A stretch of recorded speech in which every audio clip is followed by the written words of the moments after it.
Olá, professor, tudo bem? Meu nome é João, sou aluno do 4º período de Direito Noturno.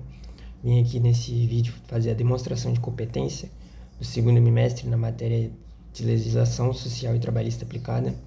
E nesse vídeo vamos estar falando um pouquinho sobre as hipóteses de suspensão e interrupção no contrato de trabalho, falando sobre o seu conceito, suas distinções, e as suas hipóteses que cabem a cada uma.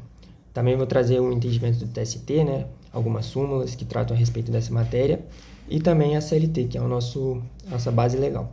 Então, sem mais delongas, vamos para o vídeo. E antes da gente falar, entrar nesse tema, a gente tem que lembrar o que é um contrato de trabalho.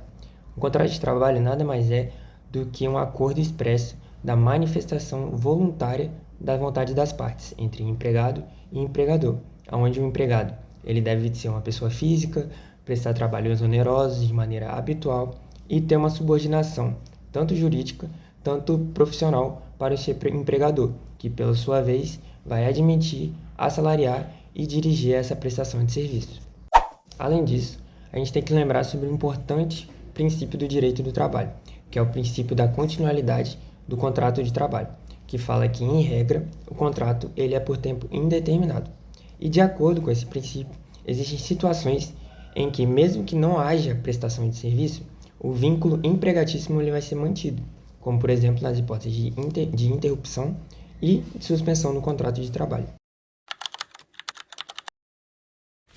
Tendo observado essas ressalvas, a gente finalmente pode entrar no conceito entre interrupção e suspensão no contrato de trabalho, onde na interrupção é a ausência provisória da prestação de serviço, onde é devido ao empregador o pagamento de salário e de contagem de tempo do empregado, fazendo assim com que seja contado, por exemplo, FGTS, 13º, férias, entre outros.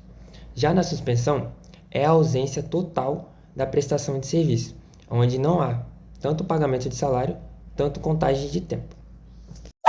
Porém, há uma observação muito importante, uma regrinha muito importante, que na hipótese de ambos, ou seja, durante o afastamento do empregado, seja na interrupção, seja na suspensão, ele não vai poder dar fim no seu contrato de trabalho, ou seja, ele não vai poder se demitir ou falar não quero durante esse período. Só em caso, como exceção, só em casos de justa causa e casos de extinção da empresa. E qual que é a principal diferença entre os dois, entre a interrupção e a suspensão? A principal diferença entre os dois é que na interrupção há pagamento de salário, na suspensão não há pagamento de salário. E também na interrupção há contagem de tempo, já na suspensão não há contagem de tempo. Ou seja, resumindo tudo, na interrupção a empresa ela tem obrigações para ser cumpridas e na suspensão a empresa não é obrigada a cumprir nenhuma obrigação. E também tem duas observações muito importantes, e uma está exposta lá na CLT, no artigo 471, que diz que, ao empregado afastado do emprego, são asseguradas, por ocasião de sua volta, todas as vantagens que, em sua ausência, tenham sido atribuídas à categoria que pertencia na empresa. Ou seja, todos os benefícios que a empresa conceder àquela categoria enquanto o empregado estiver ou na suspensão ou na interrupção, vai ter que ser dado como direito a ele. Mesmo que ele não esteja trabalhando, ainda assim é resguardado esse direito para ele. Por exemplo, eu, João, sou funcionário de uma empresa X e eu tenho que me afastar para cumprir o serviço militar obrigatório durante 6 meses. A gente vai ver que é uma hipótese de suspensão do contrato de trabalho. Durante a minha ausência, a empresa vai e aumenta o salário da categoria em 10%.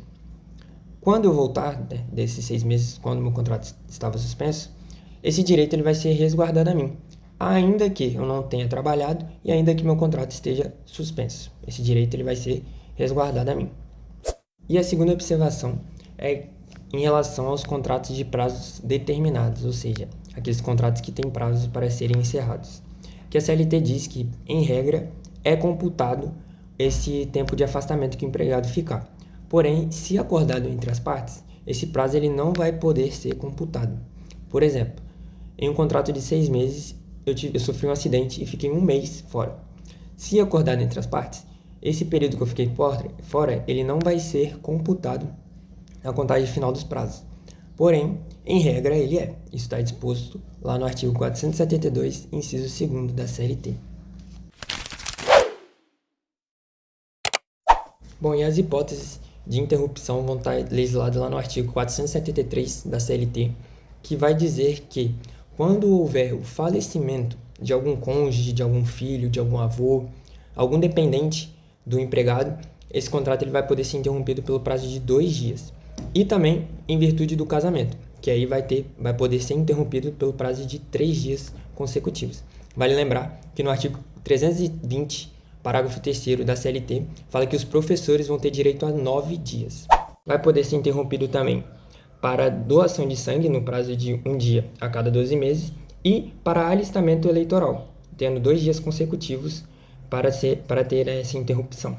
E também nos casos de cumprimento de serviço militar, confecção de provas, comparecimento em juízo e representantes sindicais vão ter o direito de ter o seu contrato interrompido pelo prazo necessário para o cumprimento dessas atividades. Vale pontuar também que a súmula número 155 do TST determinou que faltar o serviço para comparecer como parte em juízo não vai ser descontado do salário do empregado. Pode haver interrupção também nos casos de paralisação da empresa, ou seja, quando a empresa ela for paralisada, o contrato do empregado ele vai poder ser interrompido. E também por afastamento do empregado no caso de doenças ou de acidentes de trabalho, no período de 15 dias. Aqui é importante a gente lembrar que no prazo de 15 dias é dado como interrupção. Se passar de 15 dias, é dado como suspensão do contrato de trabalho pelo tempo que o empregado ficar fora por conta dessa atividade. Também é uma hipótese de interrupção o caso de férias. Se o empregado tirar férias, o contrato dele vai ser interrompido durante o período que ele estiver em gozo desse privilégio. E também quando ele estiver em descanso semanal remunerado. Também temos os casos de licença paternidade, válidos para os pais tanto solteiros quanto os casados. E ela deve ser utilizada, uma semana após o parto, obrigatoriamente. Tem posicionamentos doutrinários contrários a esse pensamento, que entendem que essa licença paternidade seria caso de suspensão e não de interrupção, porque, segundo ela, não há uma obrigação legal do empregador a pagamento de salário e nem de contagem em tempo. Porém, essa é uma corrente minoritária. Também tem casos para empregadas gestantes, que precisam fazer consultas médicas e outros demais exames. O seu contrato de trabalho ele vai poder ser interrompido pelo prazo necessário para o cumprimento dessas consultas. E também a hipótese de interrupção quando o empregado ele ficar de prontidão ou de sobreaviso. Por quê? Nesse caso, o empregado ele vai estar à disposição do seu empregador recebendo salário. E a doutrina também fala sobre os casos de lockout, que é quando há a paralisação das atividades por iniciativa do empregador. Seu objetivo é dificultar as reivindicações do empregado. Porém, nesse caso, há expressa previsão que diz que o empregado ele vai receber salário durante essa paralisação, durante esse lockout.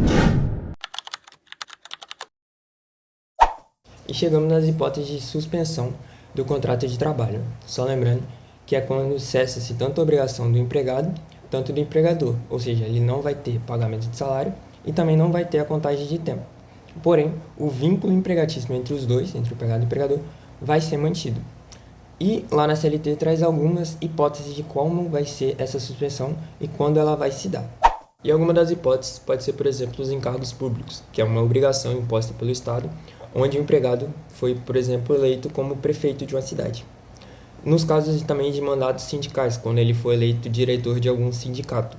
Tem hipótese que pode configurar como uma interrupção do contrato de trabalho, só se tiver expresso em uma ACT ou em uma CCT. E também nos casos de suspensão disciplinar, onde o empregado ele for afastado por mais de 30 dias, ele vai ter uma rescisão indireta. Porém, se essa decisão ela for decretada nula, se essa suspensão ela for decretada nula pelo judiciário, o empregado ele vai receber pelo esse período que ele ficou afastado, configurando assim uma interrupção no contrato de trabalho. Outra hipótese de suspensão é nos casos de greve, que em regra é como uma suspensão do contrato de trabalho, porém, se houver um acordo coletivo de trabalho ou uma convenção coletiva de trabalho falando sobre o pagamento de salário durante esse período de greve, há de se falar em interrupção no contrato de trabalho. E temos também o caso de benefícios previdenciários, que é no caso de invalidez, aposentadoria ou auxílio-doença. Há uma súmula, que é a súmula número 440 do TST, que fala que os empregados que sofrerem acidentes de trabalho, o empregador ele é devido à manutenção do plano de saúde do empregado, porque, segundo o entendimento do TST, era dever do empregador manter um ambiente seguro e saudável para aquele empregado. E há também suspensão nos casos em que o empregado for eleito diretor de sociedades anônimas, as famosas SA. E também nos casos de intervalos intrajornadas, que é aqueles intervalos entre descansos e refeições, e nos intervalos interjornadas, que é um intervalo entre uma jornada e outra. Como não há remuneração, em regra, é configurado a suspensão do contrato de trabalho. E também nos casos de afastamento por motivo de prisão. Se a pessoa ela está respondendo a um inquérito, ela é afastada e o seu contrato é suspenso. Se ela for presa, é motivo de demissão por justa causa. E nos casos de violência doméstica, a mulher, para preservar a sua saúde, tanto física quanto psicológica, é dado o afastamento de 6 meses. Se a lei não falar que o empregado deve pagar salário para ela durante esse período, há de se falar em suspensão do contrato de trabalho. Se dever, é falado em interrupção do contrato de trabalho. E a doutrina ainda traz sobre os casos controversos, que são situações que geram um certo debate em como que vai classificar, se é como interrupção ou como suspensão, que são os casos de licença maternidade, aborto não criminoso e o serviço militar obrigatório.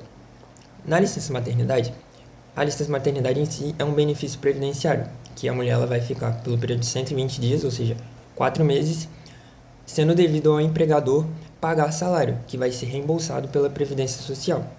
E, enquanto estiver nesse período, vai ser contado o tempo de contribuição, ou seja, para fins de FGTS. Então, a doutrina ela vai se divergir em como vai se classificar essa licença maternidade, se vai ser como interrupção ou como suspensão. A que prevalece, ou seja, a majoritária, é a que se classifica como interrupção. Por quê? Porque há pagamento de salário pela Previdência e há contagem de tempo. Então, classifica-se como interrupção. E nos casos de aborto não criminoso, que também vai seguir a mesma lógica da licença maternidade, que é um benefício previdenciário também, onde a mulher ela vai ser afastada por razões desse aborto não criminoso, e vai seguir a mesma lógica, que vai ser devido ao empregador pagamento de salário, depois vai ser reembolsado pela Previdência Social e vai haver contagem de tempo, fazendo assim prevalecer a hipótese de interrupção do contrato de trabalho. E por fim, temos o período de serviço militar obrigatório, que é mais um caso que há controvérsias, onde nesse período o empregador ele não é obrigado a pagar salário ao empregado, porém ele é obrigado a depositar o FGTS.